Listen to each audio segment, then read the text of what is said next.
The Pacers had the finals in their hands and they just let it slip away. And now going into game 5, it seems like Indiana might have just lost the entire series. So game 4 was yet another great game. It was another game in which, similar to game 1, where the Pacers dominated OKC versus OKC dominating the entire game. The Pacers had full control. They were even up by 10 points at one point.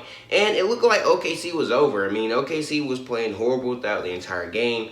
Shea was having a bad game. J-Dub was playing okay. He actually played pretty good for them. And Chet was up and down. But on the Pacers side of the ball, everybody was going. Pascal had a great game. He finished with 20 points. So did Tyrese. Tyrese finished with 18 or 20 points as well. And the role players were playing phenomenal as well. But then you get to the fourth quarter, and the fourth quarter was make or break. Now, after the third quarter, in which the Pacers just went on a run and they played Pacers basketball, I mean, you had big plays from everybody. I thought this game was over. I thought the Pacers, there was no way that they were going to lose. But the fourth quarter happens, and Shai Gilgeous-Alexander, J-Dub, and Chet put together one of the most impressive stretches that I have ever seen. And OKC ends up winning, pulling it out, and now the series is tied 2-2 going back to Oklahoma. And this is a game that the Thunder really needed to win. Before I get too deep in the video, though, I want to make sure you guys like this video because I know you're going to enjoy it, and subscribe to the channel, man. Like, boom. But let's get back to the video. I mean, imagine if Oklahoma had went down 3-1 in the NBA Finals. It's not a lot of teams that are able to come back 3-1, and it's no doubt that if they go down 3-1, especially in Game 4, that would have been a gut-wrenching and detrimental loss. And as great and as much resilience as this OKC team has shown throughout the playoffs, I don't know if they would have been able to recover from losing Game 4 and going down 3-1.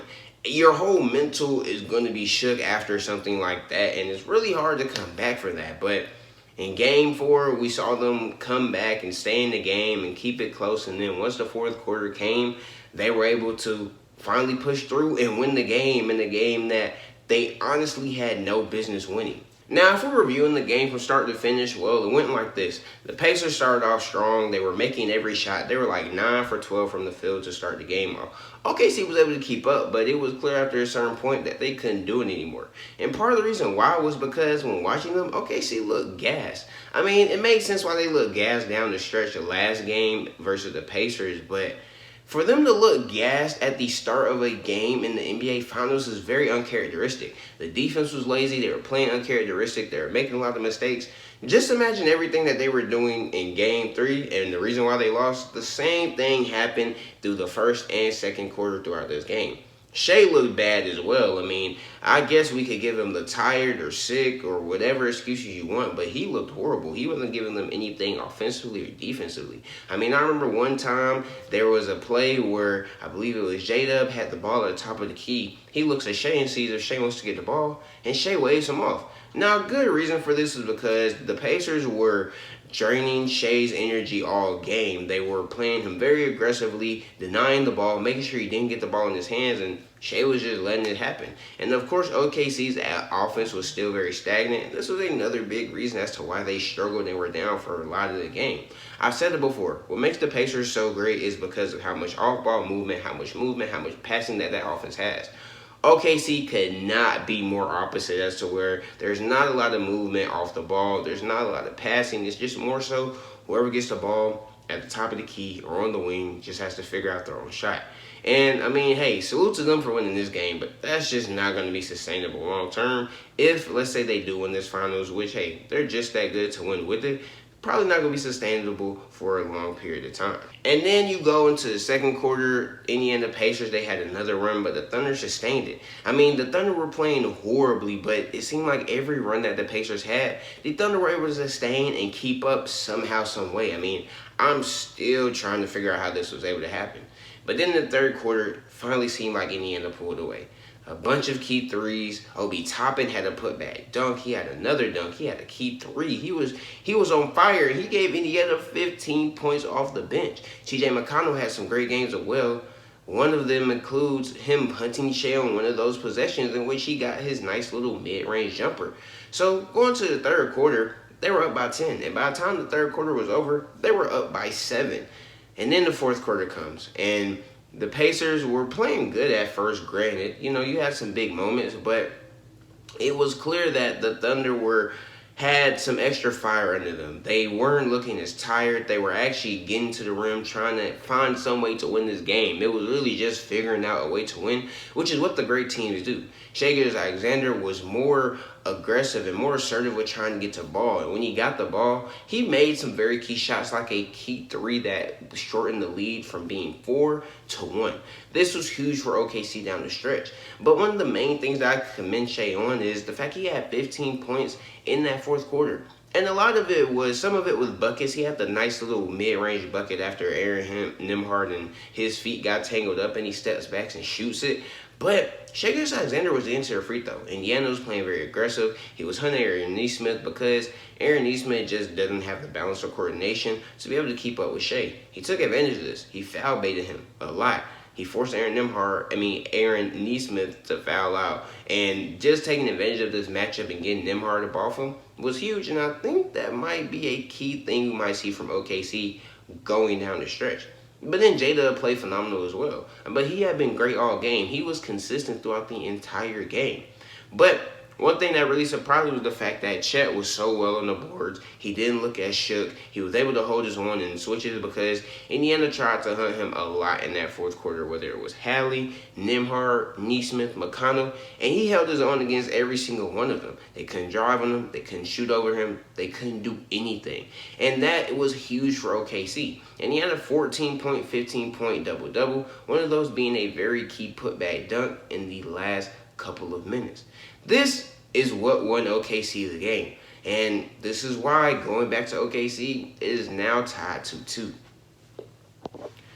I mean, I know I keep on saying it, but this is just not a game that you want to lose if you're the Pacers. You can't outplay the Thunder by that much in the first 3 quarters and then lose. I mean, we seen what happened in game 1 where OKC outplays and dominates Indiana on both ends of the floor, and they're up by so much, and the crowd is going, and the role players are playing well, and everything is going right.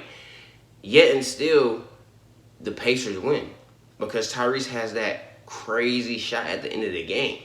And OKC essentially just did the same thing to you on your home floor in game 4. And now the Pacers have to respond. This series has been amazing, and it might even go 6-7 games. But this is a loss that if you're the Pacers, you're really, really feeling bad about. But keep your head up. It's the NBA Finals. You're going to have to figure out a way to win.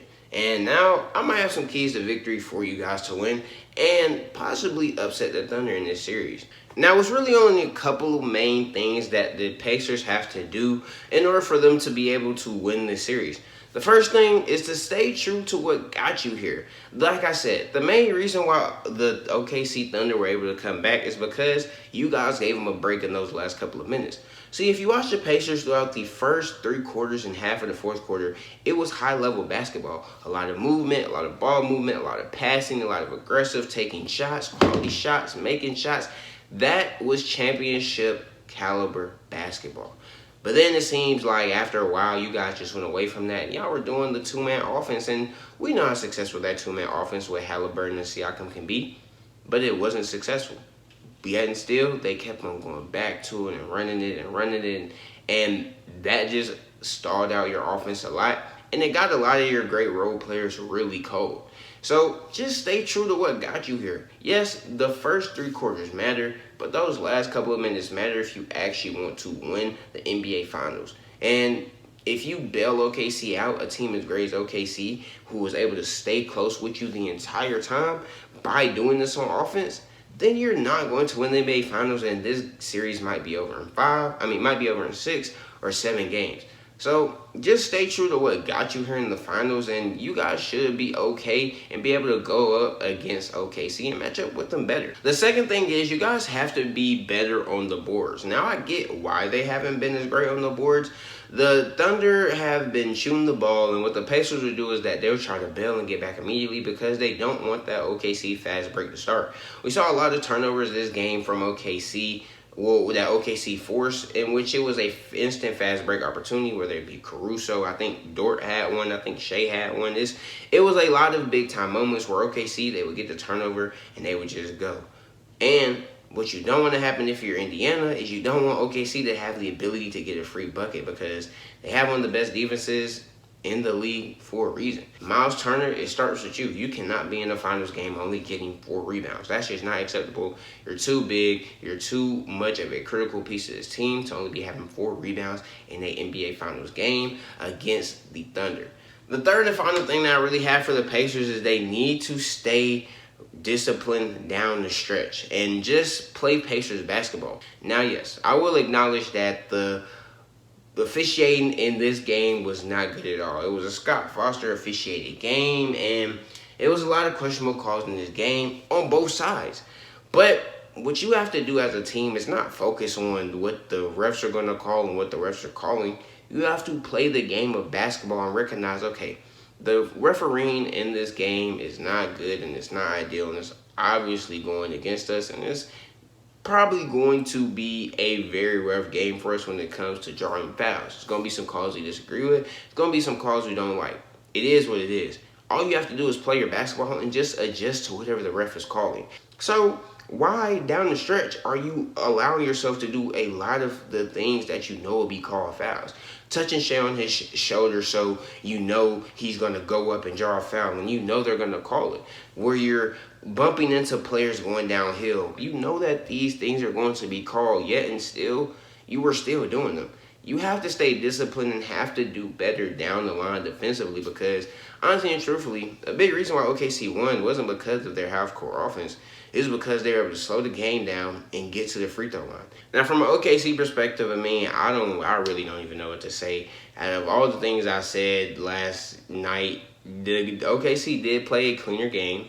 They didn't have as many turnovers, and they definitely didn't look like the worst team in the world. Obviously, they won, but I can't say that this was a good game from OKC. So, hey, I don't know, but good reason for this was because the offense was still stagnant. So that's the main thing. OKC has to have a more free-flowing offense, but at this point, I don't think it's going to happen. So if we're being realistic, just let J-Dub bring the ball up and let Shea walk down the court, get some rest, and then find some way to get Shea the ball in the half court. I'm kind of up in arms. I want to say OKC immediately just because they're going to be back at home. The role players are going to play better. They're going to shoot way better from the field. They might still maintain that level of free throw shooting, but I honestly don't know. I just think Game 5 will be a classic. But yeah, that's all I have. Let me know how you guys feel in the comments about Game 5 and what could happen. Let me know who you got winning if you have a winner as well. And that's all I got. Until next time, peace.